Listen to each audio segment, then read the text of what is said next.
The alarm bells rang through Luna Base like thunder in the metal corridors. General Kim Dae-ho stopped reading his morning reports and looked up at the red flashing lights. His coffee cup sat half empty on his desk as he watched his officers. "Run past his office window. Sir, we have an incoming transmission," called Captain Park Soo-bin from the communications center. Her voice carried through the base speakers with urgency that made everyone stop what they were doing. Kim Dae-ho stood up slowly. He was a tall man with gray hair and steady eyes that had seen too many battles. At 55 years old, he commanded all of Earth's space forces. Today felt different. The air itself seemed to carry bad news. He walked down the bright corridor toward the main command center. Other officers joined him along the way. Colonel Choi Ye-jin fell into step beside him. She was younger than the general, with short black hair and the kind of focused expression that meant trouble was coming. "What do we know?" Kim Dae-ho asked her. "Unknown ships appeared at the edge of our solar system 20 minutes ago," Choi Ye-jin replied. "The sensors count over 50,000 vessels. They sent a message demanding we respond immediately." Kim Dae-ho felt his stomach tighten. 50,000 ships was more than humanity had ever built in total. Earth's entire defense fleet had only 3,000 vessels, and most of those were small patrol craft. They entered the command center where dozens of officers worked at glowing screens. The main display showed a view of space near Pluto's orbit. What Kim Dae-ho saw made him understand why everyone looked so worried. The alien fleet stretched across space like a metal cloud. Ships of every size and shape floated in perfect formation. Some looked like giant crystals that caught starlight and threw it back in rainbow colors. Others appeared to be made of dark metal with sharp edges and glowing red lines. The largest vessels were bigger than anything humans had ever imagined building. "Put the message on screen," Kim Dae-ho ordered. The display changed to show 3 alien figures. The first was tall and covered in green scales with yellow eyes that never blinked. The second looked like it was made of living crystal that shifted and changed color as it moved. The third had gray skin and too many arms, each ending in clawed hands. The scaled creature spoke first. Its voice came through the translators as cold and mechanical. "Primitive humans of the third planet, I am Supreme Admiral Torvek of the Vorthak Empire. We represent the Galactic Council, the rightful rulers of this galaxy for over 10,000 years. The crystal being's voice sounded like wind chimes in a storm. "I am High Kristark Velnara of the Nexari Collective. Your species has achieved faster-than-light travel without permission from the Council. This violates galactic law." The gray alien's multiple arms moved as it spoke. "I am War Leader Kethmore of the Draktar Horde. You have 30 standard galactic days to surrender completely. Submit to Council authority and accept your place as a servant species or face total destruction." Kim Dae-ho felt anger rise in his chest, but he kept his face calm. Around him, his officers watched in silence. Some looked scared. Others looked angry. All of them waited for his response. Supreme Admiral Torvek continued speaking. "Do not think your primitive weapons can stand against us. We have conquered hundreds of worlds. Our technology is thousands of years ahead of yours. Your largest ships are toys compared to our smallest fighters. We offer you this choice only once," added High Kristark Velnara. "Surrender now, and your people will live as workers in our empire. Refuse, and we will turn your planet into dust and find another species to serve us." War Leader Kethmore's claws clicked together. "We have studied your species for 5 years. Since first contact, you are violent and unpredictable, but you can be useful if properly controlled. Make your choice quickly. Our patience has limits." The transmission ended, leaving the command center in complete silence. Kim Dae-ho stared at the empty screen for a long moment. His officers waited for him to speak. "Captain Park," he said finally, "what do our spy satellites tell us about their fleet?" Park Soo-bin checked her computer screens. Each of their main battleships is 5 times larger than our biggest vessel. Their weapons show energy readings we can barely measure. Sir, they could destroy our entire fleet without taking any damage. How long would it take them to reach Earth? Kim Dae-ho asked. At their current speed, about 15 days if they wanted to attack immediately, replied Colonel Choi Ye-jin. But they seem to be waiting for our answer. Kim Dae-ho nodded slowly. He had expected this day would come eventually. Ever since humans had developed faster-than-light engines 5 years ago, Earth scientists had worried about meeting hostile aliens. Now that day was here. Sir, said Major Kang Haiwan from the intelligence desk, should we contact Earth's government leaders? Already done, Kim Dae-ho replied. I spoke with President Chen this morning. All Earth nations have given me full authority to handle this situation. They trust our military to find a solution. Lieutenant Commander Yoon Tae-min looked up from his tactical display. General, what solution could we possibly have? Their fleet outnumbers us 15 to 1, and each of their ships is more powerful than anything we have. Kim Dae-ho walked to the large window that looked out at the lunar surface. Earth hung in the black sky like a blue and white jewel. Somewhere down there, 8 billion people were living their normal lives. They didn't know that aliens had just threatened to destroy everything they had ever known. Commander Yoon raises a good point, Kim Dae-ho said without turning around. In a normal military situation, we would have no choice but to surrender. Their technology is superior. Their numbers are overwhelming. Any logical analysis says we cannot win. He turned to face his officers. But there's something these aliens don't understand about humans. Something they cannot measure with their sensors or calculate with their computers. What's that, sir? Asked Captain Park Soo-bin. Kim Dae-ho smiled for the first time since the aliens had appeared. It was not a happy smile. It was the smile of a man who had decided to fight against impossible odds. They think this is about survival, he said. They think we will fight only to stay alive. But humans fight for much more than that. We fight for our families. We fight for our friends. We fight for people who died before us and for people not yet born. The general walked back to his desk and sat down. Send a message to all human forces throughout the solar system. Tell them to prepare for war. And Captain Park, I want you to review all our intelligence files on alien psychology. Find me everything we know about how they think. Yes, sir, Park Soo-bin replied. Should we send any response to the aliens? Kim Dae-ho picked up his coffee cup and took a sip. The coffee had grown cold, but he didn't seem to notice. Not yet, he said. Let them wait. Let them think we're afraid. Meanwhile, we prepare to show them something they have never seen before. Colonel Choi Ye-jin frowned. Sir, what do you have in mind? Kim Dae-ho set down his cup and looked at each of his officers in turn. We're going to teach the Galactic Council that there's a difference between conquering a planet and conquering the human spirit. And that difference is going to cost them everything. 5 days had passed since the alien ultimatum. The massive enemy fleet still waited at the edge of the solar system like a dark cloud blocking out the stars. On Luna Base, tension filled the air as thick as smoke. Officers walked quickly through the corridors, their faces showing the strain of impossible decisions. General Kim Dae-ho sat alone in his private office. The room was simple and clean, with only a desk, 2 chairs, and a large window looking out at Earth. The blue planet hung in space like a jewel, beautiful and fragile.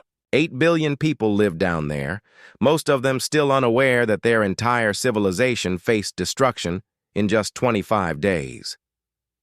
The general opened his desk drawer and took out a simple piece of white paper. He placed it carefully on the desk surface and picked up a black pen.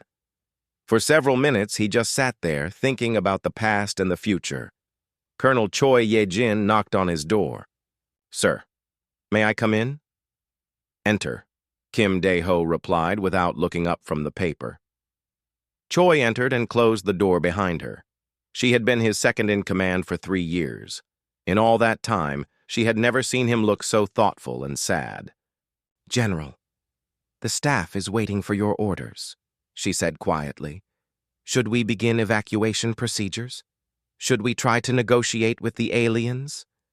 Our people need to know what we're planning." Kim Dae-ho looked at her with tired eyes. "Ye-jin, do you remember the Seoul attack 5 years ago?" The question surprised her. "Of course, sir.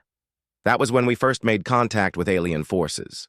Their scout probe killed 47 civilians before our defenses could stop it."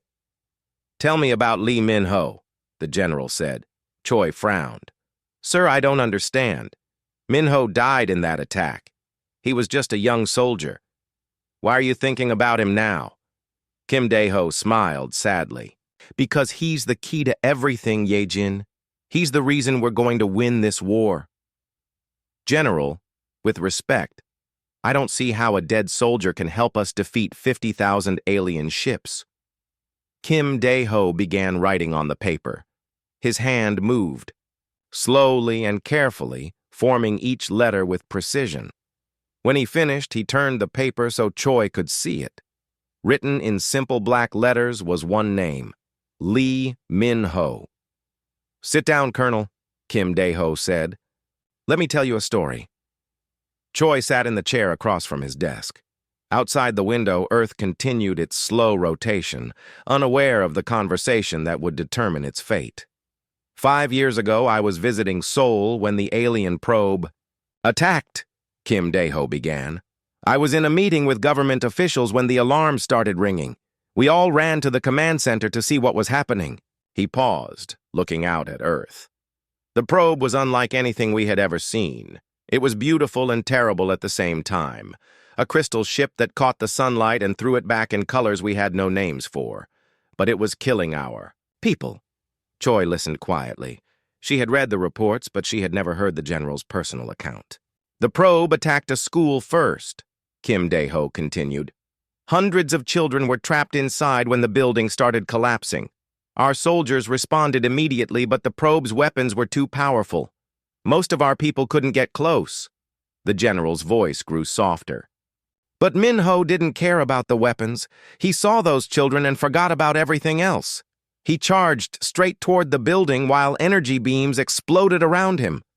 I remember reading that he saved 37 children," Choi said. 37 children, Kim Dae-ho repeated. "But it wasn't just the number that mattered. It was how he did it. The building was burning and falling apart. A massive support beam was about to crush the exit where the children were escaping. Min-ho could have saved himself. He could have run to safety." Kim Dae-ho picked up the paper with Min-ho's name. "Instead, he used his own body to hold up that beam. He stood there while 37 children ran past him to safety. The beam crushed him, but every single child lived." Choi felt tears forming in her eyes. "Sir, it was a heroic sacrifice, but I still don't understand how this helps us now." "Because of what happened next," Kim Dae-ho replied. "Do you know what Min-ho's last words were?" "No, sir."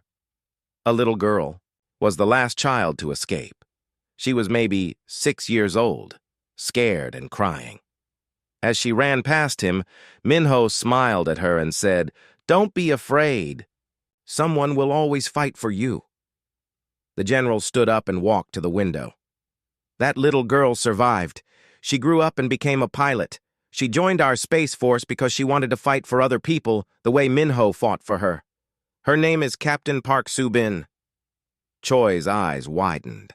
Captain Park was one of their best intelligence officers.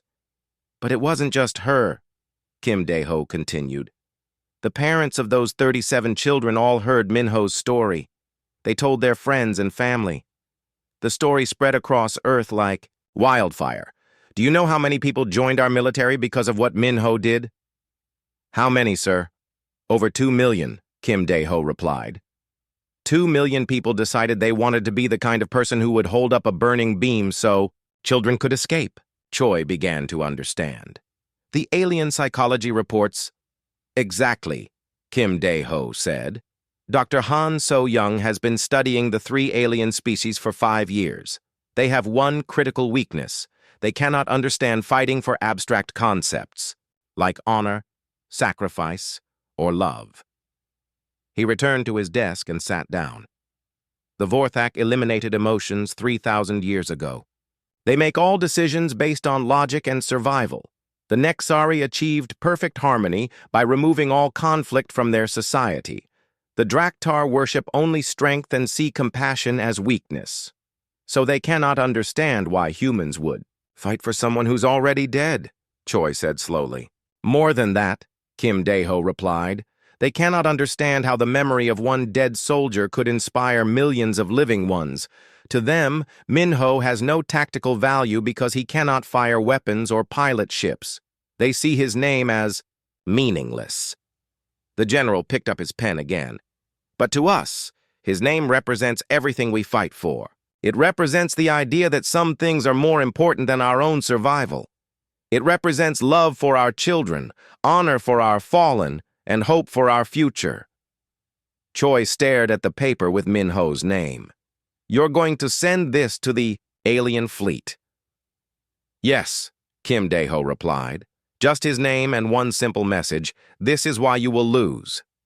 Sir, they'll think we've lost our minds. Kim Dae-ho smiled for the first time in days.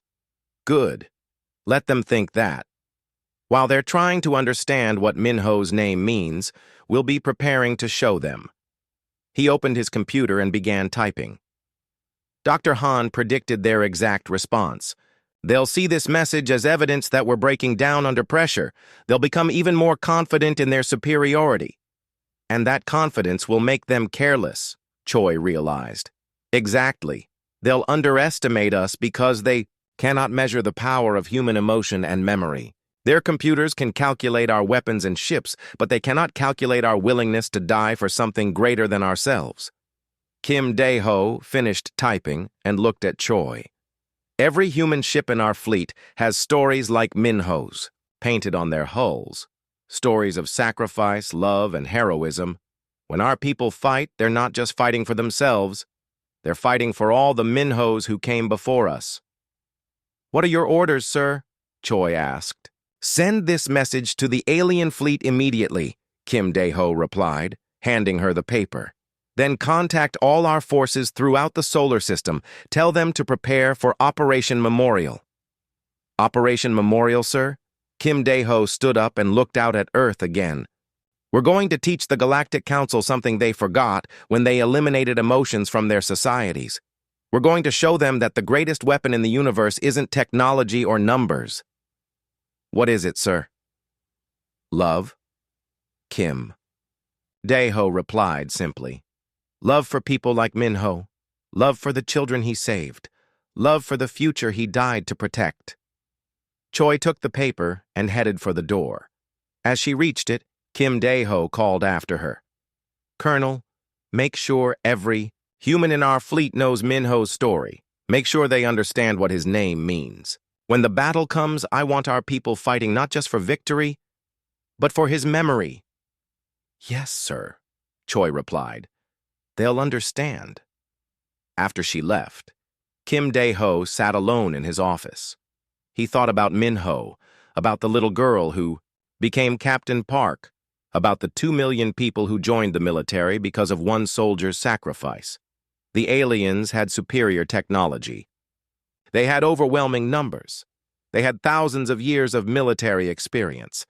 But they had never faced an enemy that fought for love instead of logic, for memory instead of survival, for honor instead of conquest. Kim Dae-ho opened his desk drawer and took out a photograph. It showed a young soldier in uniform smiling at the camera. The soldier looked barely old enough to vote, with kind eyes and an open, honest face. At the bottom of the photo, someone had written, Lee Min-ho, age 23, died saving others. Thank you, Min-ho, the general whispered. Your sacrifice is about to save us all.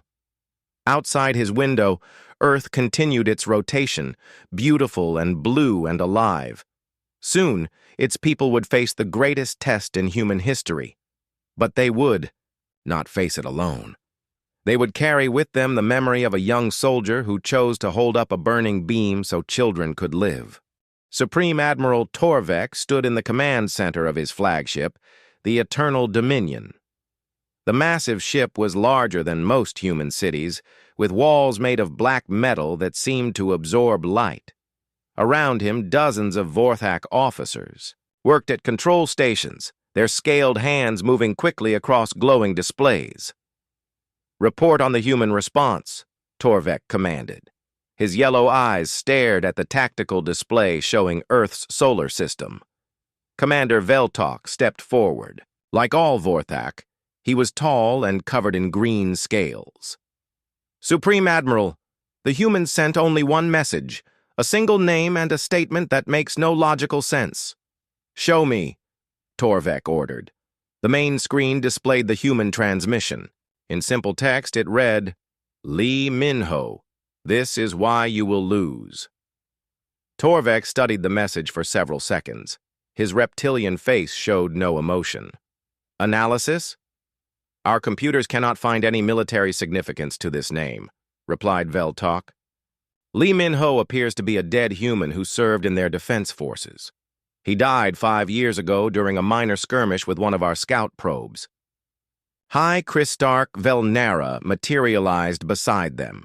Her crystal body shifted from blue to red as she spoke.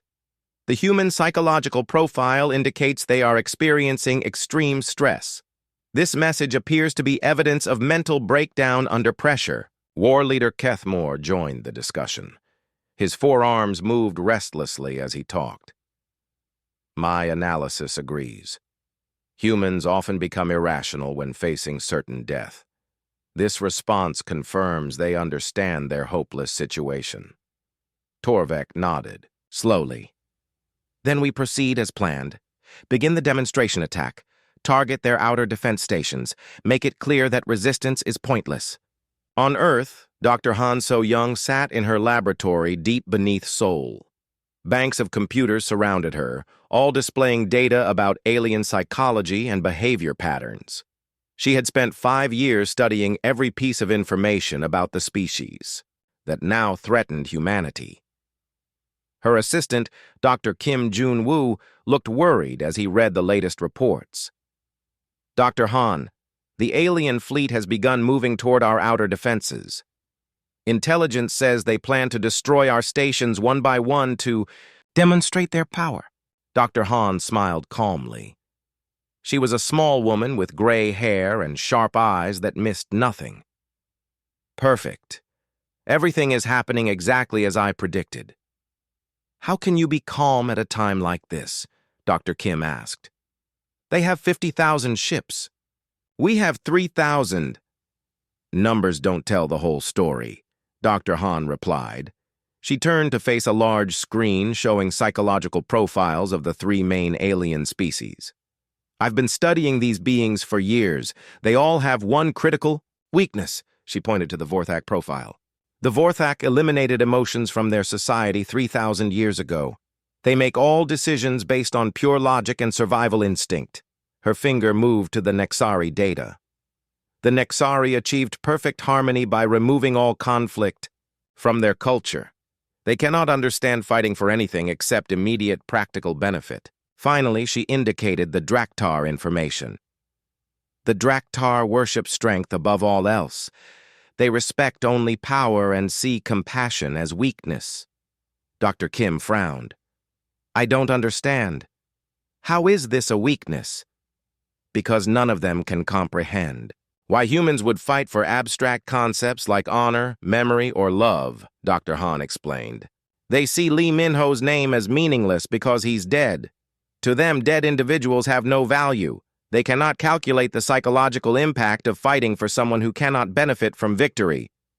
Meanwhile, Lieutenant Commander Yoon Taemin floated in the pilot seat of his stealth ship, Sol's Vengeance. The vessel was hidden inside a large asteroid near Jupiter's orbit. Around him, his crew monitored the approaching alien scouts. "Sir, 3 Vorthak destroyers are heading toward Defense Station Alpha," reported Ensign Park Damin. "They'll be in weapons range in 10 minutes. Yoon Taemin activated his communication system. "All stealth units, this is Sol's Vengeance. Remember the plan. Let them destroy the decoy stations. Do not engage until they reach the inner system. Captain I. Nam Ji-woo's voice came through the speakers from her hiding spot near Mars. Understood, Soul's Vengeance. My squadron is ready. The aliens have no idea we're here. Defense Station Alpha was a large metal structure orbiting beyond Pluto. It looked impressive with dozens of weapon platforms and sensor arrays. What the aliens didn't know was that the station was mostly empty. Only a skeleton crew of 50 volunteers remained aboard, led by Commander Lee Dong-sik.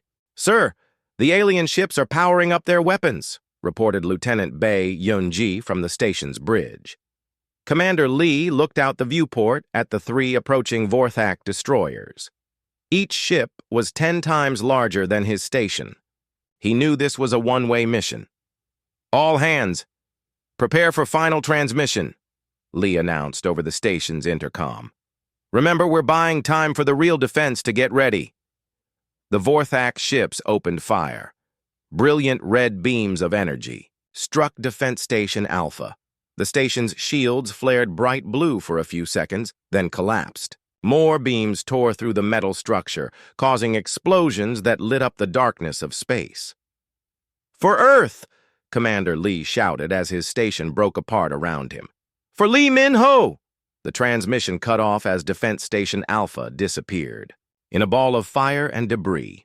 Aboard the Eternal Dominion, Supreme Admiral Torvek watched the destruction with satisfaction. "Excellent. How long before the humans surrender?"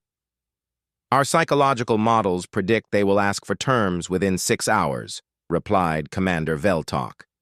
"The demonstration clearly shows they cannot resist our power." High Kristark Velnara's crystal body pulsed with satisfied colors. The destruction of their outer defenses should convince even the most illogical human that resistance is pointless. But War Leader Kethmoor seemed less certain. "Something troubles me, Supreme Admiral. Our sensors detected no evacuation from the station. The humans died at their posts rather than flee." "Irrelevant," Torvek replied. "Primitive species often act irrationally when facing superior force. It changes nothing." Back on Luna Base, General Kim Dae-ho received the report of Defense Station Alpha's destruction. His face remained calm as Captain Park Soo-bin gave him the details. "All 50 crew members died with the station, sir," Park reported.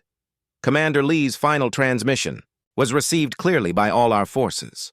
"And the alien response?" Kim Dae-ho asked. Colonel Choi Ye-jin checked her displays. "They're proceeding exactly as Dr. Han predicted. 3 more squadrons are moving toward defense stations Beta and Gamma. They believe they're winning a conventional war." Kim Dae-ho nodded. "Order all stealth units to maintain position. Let the aliens destroy the decoy stations. Each one they attack will bring them deeper into our trap."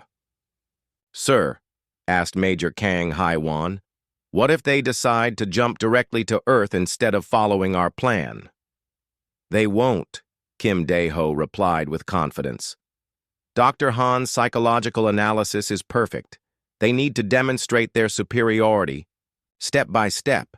Their pride won't let them simply destroy Earth without first proving they can defeat us in detail.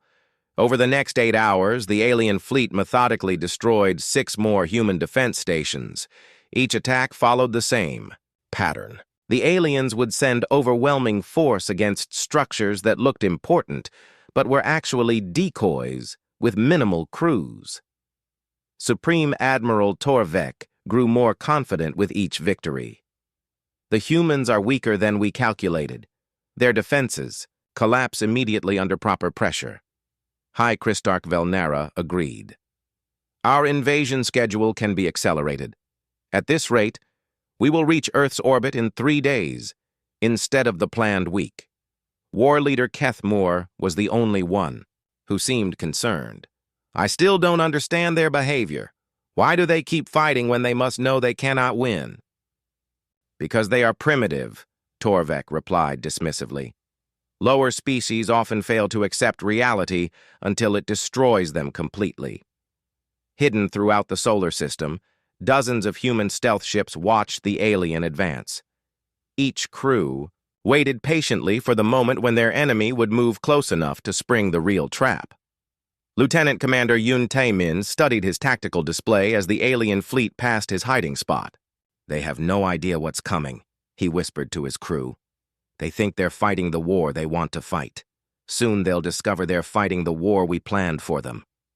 The aliens continued their advance toward Earth, confident in their overwhelming superiority. They had no idea that every move they made was exactly what their human enemies wanted them to do. The real battle was about to begin. The alien fleet had reached the asteroid belt between Mars and Jupiter. Supreme Admiral Torvek felt confident as he watched his forces spread out across space. In 3 days, they had destroyed 7 human defense stations without losing a single ship. "Begin the final approach to the inner system," Torvek commanded from his flagship bridge. "All battle groups advance in formation. We will demonstrate our power one more time before the humans surrender." Commander Veltok studied his tactical display. "Supreme Admiral, our sensors show no significant human forces between us and Earth. Their remaining ships appear to be hiding behind their home planet." "Cowards!" War Leader Kethmore growled from his position. "They wait for us to come to them because they know they cannot face us in open battle." High Christarch Velnara's crystal body glowed with satisfaction. "Our psychological warfare has succeeded perfectly. The humans have lost the will to fight effectively. But as the alien fleet moved deeper into the asteroid belt, something unexpected happened. The first sign of trouble came when Destroyer Squadron 7 simply disappeared from Torvek's tactical display. "Report," Torvek demanded. "Where is Squadron 7? "Unknown, Supreme Admiral," replied Veltok, with confusion in his voice. "They were there 30 seconds ago. Now our sensors detect only debris." Before anyone could respond, Squadron 12 also vanished from the display. Then, Squadron 3. Alarm bells began ringing throughout the alien fleet as ship after ship disappeared without warning. Captain Nam Jiwoo smiled grimly from the bridge of her stealth cruiser, Hidden Dragon. Her ship had been waiting inside, a hollowed-out asteroid, for 2 days. Now she watched through her periscope as another Vorthak destroyer drifted past, completely unaware of her presence. "Fire torpedoes," she ordered quietly. 4 plasma torpedoes shot out from Hidden Dragon's concealed launch tubes. They struck the alien destroyer before its crew even knew they were under attack. The ship exploded in a brilliant flash of light. "Target destroyed," reported Lieutenant Kim Sang-ho from the weapons station. "Moving to next firing position." Hidden Dragon's engines powered up silently. The ship slipped out of its asteroid hiding place and disappeared among the rocky debris field. Within minutes, it had found another hiding spot and was preparing to attack again. All across the asteroid belt, similar scenes played out. Lieutenant Commander Min guided Seoul's vengeance between 2 large asteroids and fired on a passing Nexari battlecruiser. The crystalline ship's shields flared and collapsed under the surprise attack. "Direct hit," called Ensign Park. "Damon, enemy vessel destroyed." "Excellent work," Yoon replied. "Signal all units. Phase 1 is complete. Begin Phase 2. Commander Bae Sung-min received the signal at Mining Station Series. For months, his installation had looked like a simple mining operation. The aliens had ignored it completely during their advance. Now, the station's true purpose became clear. "Activate the defense platforms," Bae ordered. What the aliens had thought were mining equipment suddenly transformed. Massive railguns emerged from hidden compartments. Missile launchers rose from underground silos. Shield generators powered up to protect the station. "All weapons ready, sir," reported Major O. Hyrin from the tactical center. "Begin bombardment," Bae commanded. Hundreds of high-velocity projectiles shot out from Ceres toward the alien fleet. The tungsten rounds moved so fast they were almost impossible to detect until impact. Alien ships began exploding as the invisible projectiles tore through their hulls. Aboard the Eternal Dominion, chaos erupted on the bridge. Damage reports flooded in from across the fleet. Ships that had seemed safe moments ago were now burning. Wrecks drifting through space. How many vessels have we lost? Torvek demanded. Over 300 ships destroyed in the last 10 minutes, Veltok reported with disbelief. The attacks are coming from everywhere. Stealth ships, hidden bases, even the asteroids themselves seem to be shooting at us. High Christarch Velnara's crystal body flickered with confused colors. This is impossible. Our sensors detected no significant human forces in this region.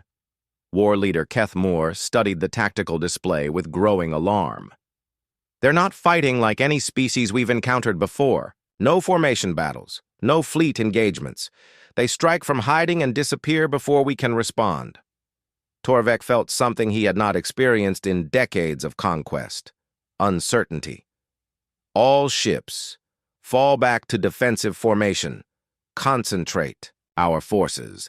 But the human attacks only intensified. Major Kang Hee-won led a boarding party that captured an alien supply ship. Within hours, her team had turned the vessel's own weapons against its former allies. The hijacked ship approached a Draktar battle group and opened fire at point-blank range before the enemy realized what had happened. Sergeant Lim Jae-sung coordinated ground-based defenses on the moon Europa. His soldiers had spent months turning the ice moon into a fortress. When alien landing craft tried to establish a forward base, they found themselves facing an enemy that knew every tunnel and hiding place.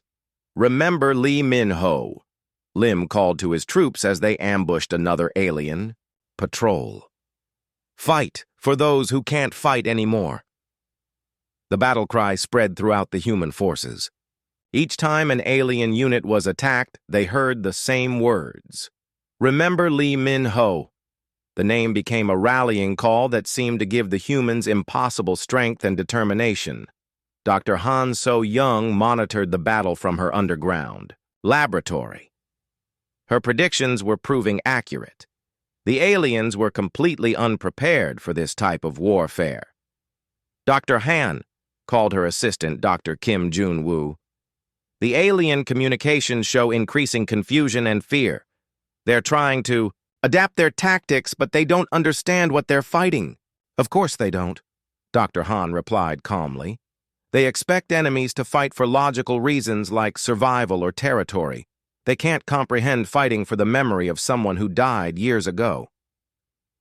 On Luna Base, General Kim Dae-ho watched the battle reports with satisfaction. His plan was working perfectly.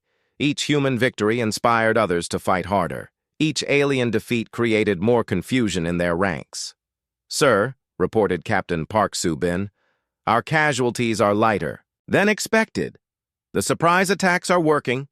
We're destroying their ships faster than they can adapt. Colonel Choi Ye-jin added more good news. Intelligence reports that the alien fleet is beginning to fragment.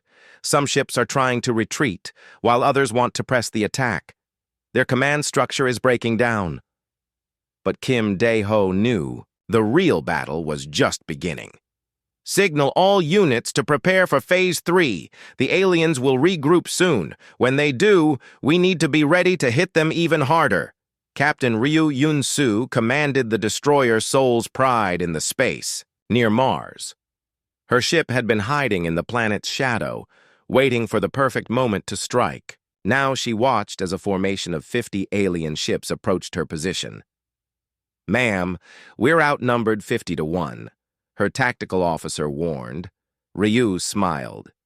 Good odds for us, then. All hands prepare for combat.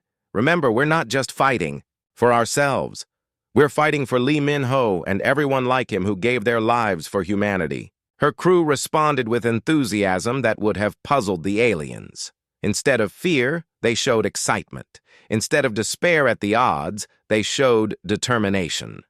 Soul's Pride shot out from behind Mars and charged directly at the alien formation.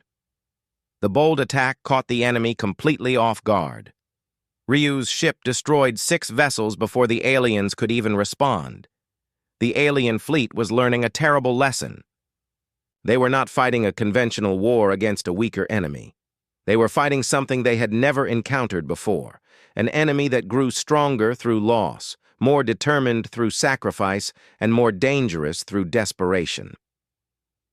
Supreme, Admiral Torvek stared at his tactical display in growing horror. In just 6 hours, his mighty fleet had lost over 1,000 ships. The humans seemed to be everywhere and nowhere at the same time. "Sir," Veltok reported with fear in his voice, "more human ships keep appearing. Every time we destroy one, 2 more attack from a different direction. It's like they're multiplying." Torvek realized he was facing something beyond his experience.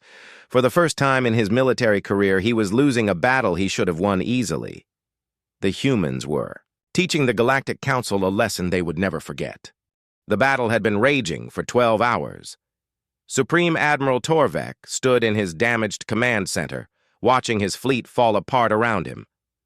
Red warning lights flashed throughout the bridge of the Eternal Dominion. Smoke drifted from broken. "Control panels! Status report!" Torvek demanded. Though he already knew the news would be terrible, Commander Veltok's scales had turned pale with stress. "We have lost over 2,000 ships, Supreme Admiral. That's 40% of our total force. The humans continue to attack from unexpected positions." War Leader Kethmore slammed one of his 4 fists against a wall. "This makes no sense.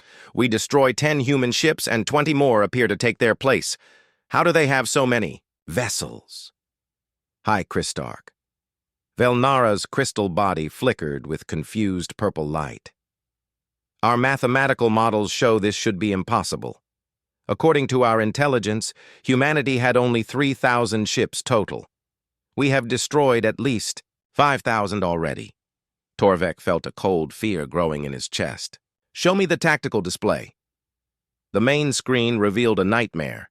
Human ships appeared and disappeared throughout the solar system like ghosts.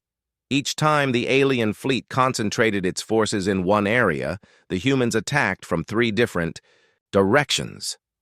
When the aliens tried to spread out, the humans focused their attacks on isolated targets. "Sir," reported a junior officer, "we're receiving a transmission from Battle Group Theta. They're under attack near Saturn's rings." "Put it on screen," Torvek ordered. The display showed the bridge of a Nexari cruiser. Crystal beings ran frantically between control stations as explosions shook their ship. The captain's voice crackled through the speakers. "This is Crystal Commander Zarhelen. We are under attack by human forces hiding in the ice rings. They appear, fire, and vanish before we can target them. We have lost 6 ships in the last hour." Another transmission interrupted. This one came from a Draktar destroyer near Jupiter. The gray-skinned captain looked terrified. "War Leader Keth Moore, this is Blood Captain Morgeth. The humans are using our own tactics against us. They board our ships, turn our weapons on our allies, then escape before we can stop them. How do they fight with such coordination?" Keth Moore had no answer. In 300 years of conquest, he had never seen anything like this. But the moment that changed everything came when Captain Ryu Yun-Su made her final transmission. Her destroyer Soul's Pride was surrounded by 20 alien ships after a daring attack run. Her vessel was badly damaged, with fires burning throughout the hull. "This is Captain Ryu Yun-Su to all human forces," she broadcast on an open channel that the aliens could intercept. "My ship is lost, but we've taken 8 of them with us. Remember what we fight for. Remember Lee Min-ho. Remember that some things are worth dying for." She paused for a moment, looking directly at the camera. "To the aliens listening to this, you think war is about numbers and technology. You're wrong.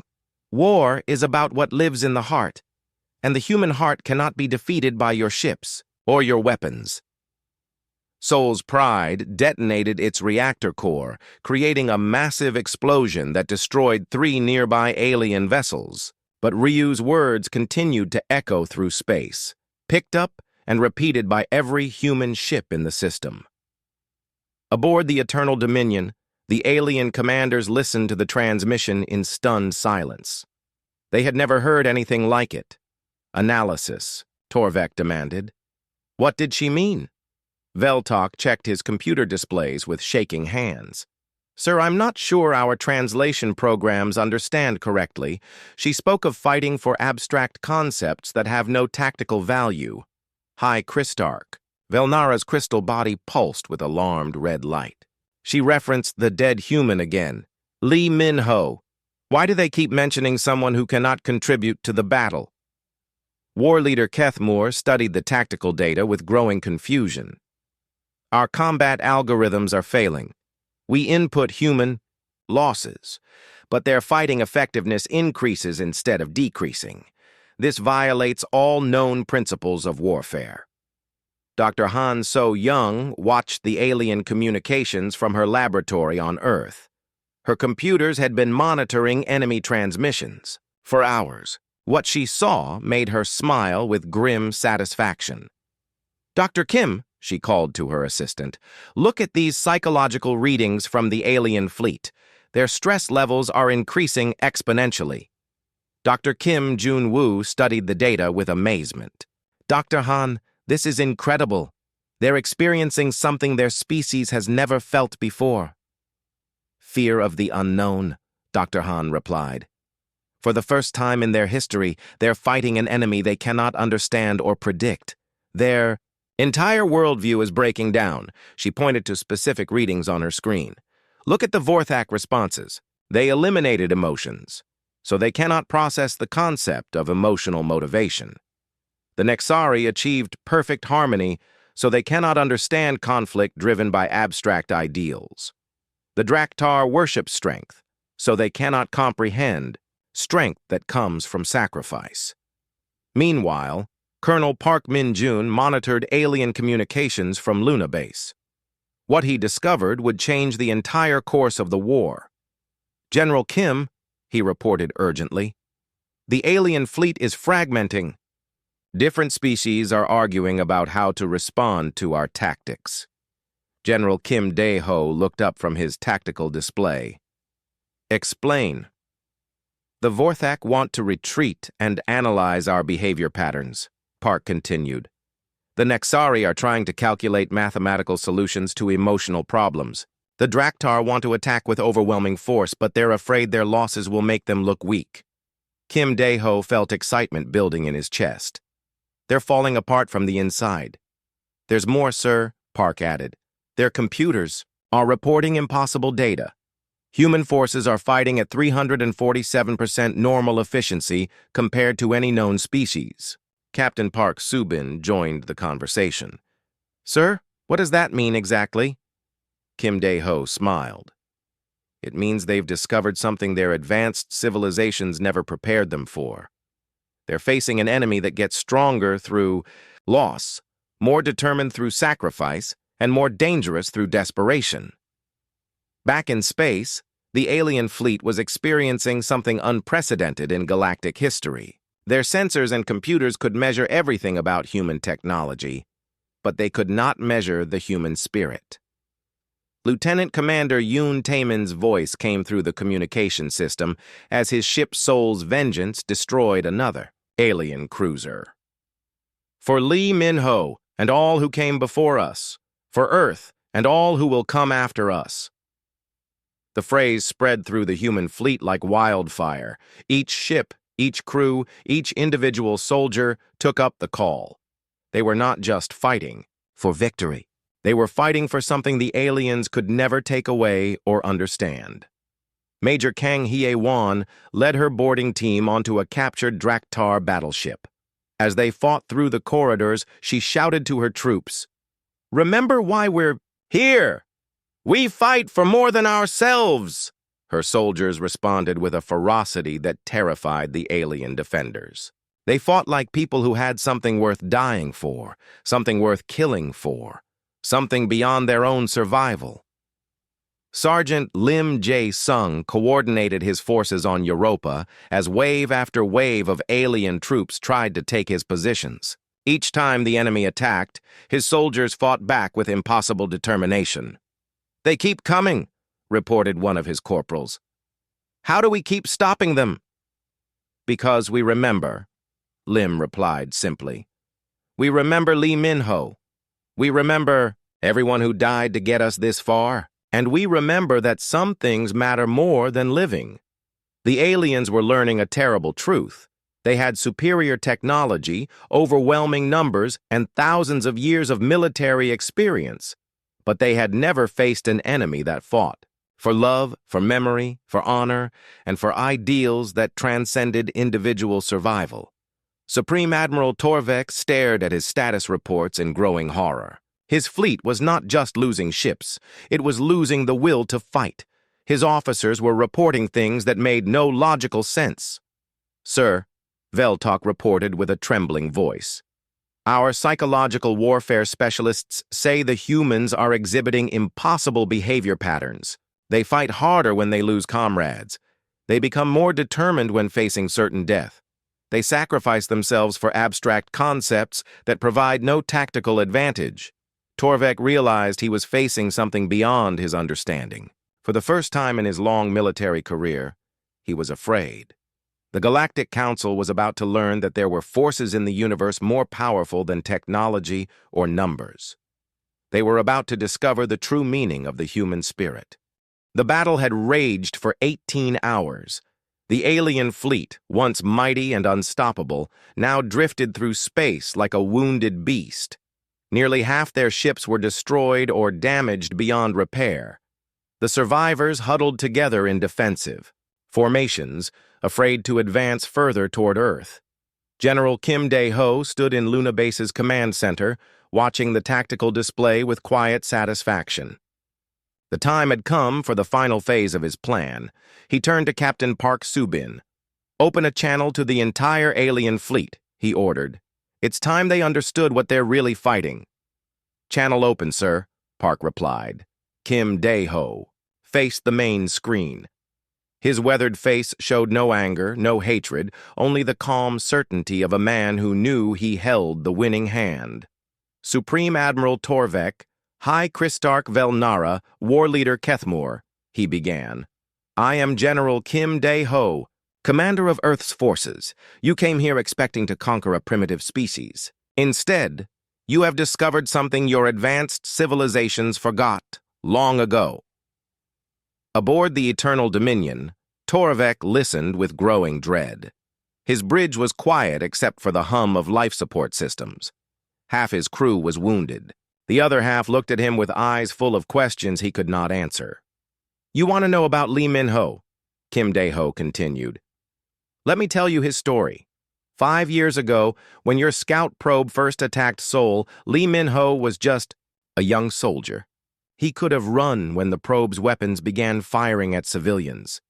He could have saved himself." Kim Dae-ho paused, looking directly at the camera.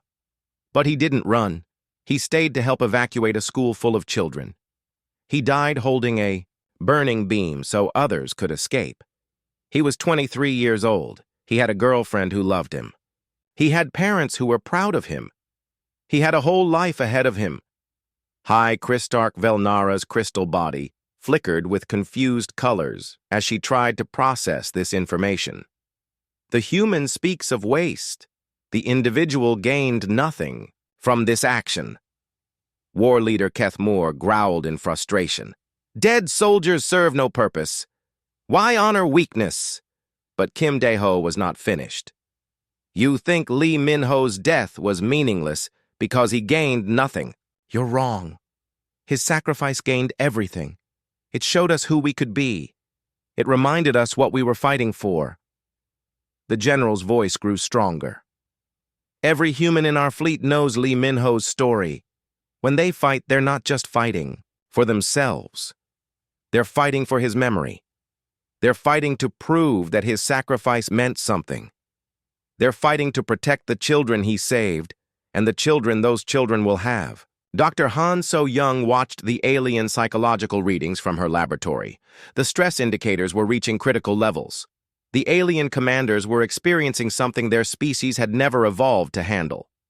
"Dr. Kim," she called. To her assistant, "Look at these readings. Their entire worldview is collapsing." "What do you mean?" Dr. Kim asked. "They've spent thousands of years eliminating concepts like sacrifice, honor, and fighting for abstract ideals," Dr. Han explained. Now they're facing an enemy powered by exactly those concepts. Their minds cannot process it. Kim Dae-ho continued his broadcast. You see, the name Lee Min-ho represents something you cannot understand. It represents the idea that some things are more important than individual survival. Love, honor, duty, the future of our children, the memory of our dead. He gestured toward the tactical display showing the battlefield. Every ship in our fleet carries that name painted somewhere on its hull. Every soldier wears it on their uniform. When they die knowing their sacrifice joins his. When they kill your warriors, they do it in his name. Admiral Shin Da-young listened to the broadcast from her flagship, Korea's Thunder. Her ship led the final assault force that had been waiting behind Earth's moon. Now she gave the order her crews had been waiting for. All ships, advance to final positions, she commanded. Remember Lee Min-ho. Remember why we fight. The human fleet emerged from hiding like wolves surrounding wounded prey. They had been holding back their strongest forces for this moment. Fresh ships with full weapons and eager crews surrounded the damaged alien fleet. Torvek watched in horror as hundreds of human vessels appeared on his sensors. His tactical officers reported impossible numbers. Sir, we count over 4,000 human ships converging on our position, Veltok reported with a shaking voice. How did they hide so many vessels? They didn't hide them, replied a new voice. Commander Velron, one of Torvek's intelligence specialists, had been analyzing human behavior throughout the battle. Sir, I believe I understand what has happened. Explain, Torvek demanded. The humans have been building ships throughout the battle, Velron said slowly. Every factory, every shipyard, every mining station has been working at maximum capacity. But that's not the strangest part. What is? Asked High Christarch Velnara.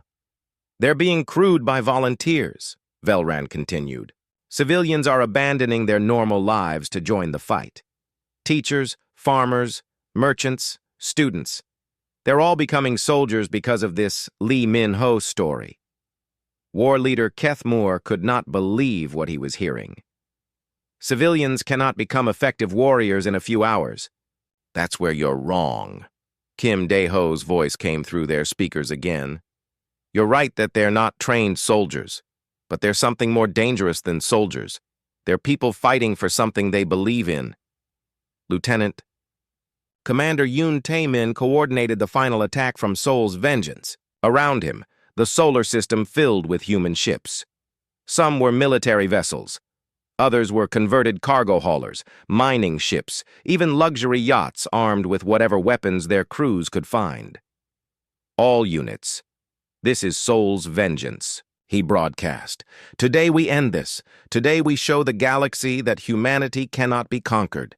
For Lee Min-ho, for Earth, for the future.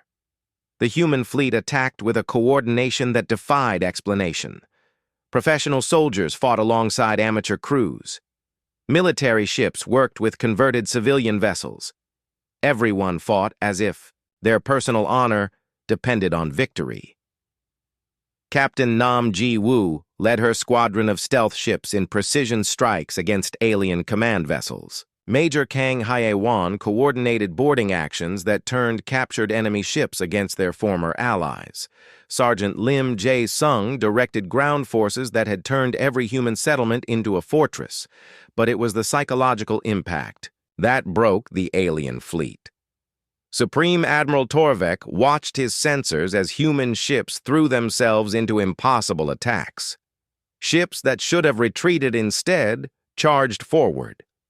Crews that should have surrendered instead fought to the death. Sir, Veltok reported with awe in his voice, a human transport ship just rammed one of our battle cruisers. The transport was completely destroyed, but it took the cruiser with it. Why would they do that? Torvek asked weakly. His answer came from Kim Dae-ho's continuing broadcast. Because every human knows that their individual life matters less than the cause they serve. Lee Min-ho taught us that. He showed us that dying for something greater than yourself gives your life meaning. High Christarch Velnara's crystal body began to crack under the stress of trying to process concepts her species had eliminated. This is impossible. No logical species would behave this way. We're not fighting a logical war, Kim Dae-ho replied. We're fighting an emotional one. We're fighting with our hearts, our memories, our love for those who came before and those who will come after. You cannot defeat that with technology or numbers. The alien fleet began to break apart. Some ships tried to flee, others surrendered. A few continued fighting, but with no coordination or purpose. Their commanders could no longer make sense of what they faced. War leader Keth Moore was the first to understand the truth. "We have lost," he announced to his bridge crew. "Not because they have better weapons or more ships, but because they fight for something we cannot match." Admiral Shinda Young led the final charge that shattered the alien line. Her fleet moved through the enemy formation like a sword through water. Everywhere they went, alien ships either fled or surrendered. "This is Admiral Shin to all human forces," she broadcast. "The enemy is broken. Earth is safe. Lee Min-ho has been avenged." Supreme Admiral Torvek sat in his command chair, staring at the tactical display showing his fleet's total defeat. In 600 years of conquest, he had never lost a battle. Now he had been destroyed by an enemy that fought with principles his species could not understand. "Open a channel to the human commander," he ordered quietly. Kim Dae-ho's face appeared on the screen. "Yes, Supreme Admiral." "I request terms of surrender," Torvek said simply. "But first, I must ask you something. How did you know we would react this way to your tactics?" Kim Dae-ho smiled sadly. "Because you forgot something important when you eliminated emotions and abstract ideals from your societies. You forgot that the greatest strength in the universe is not technology or numbers. It's the willingness to sacrifice for something greater than yourself." He paused, then continued. "Lee Min-ho was just one young man who died saving children. But his story became our strength. His memory became our weapon. His sacrifice became our victory." Torvek nodded slowly. "And this is why you will always defeat species like ours.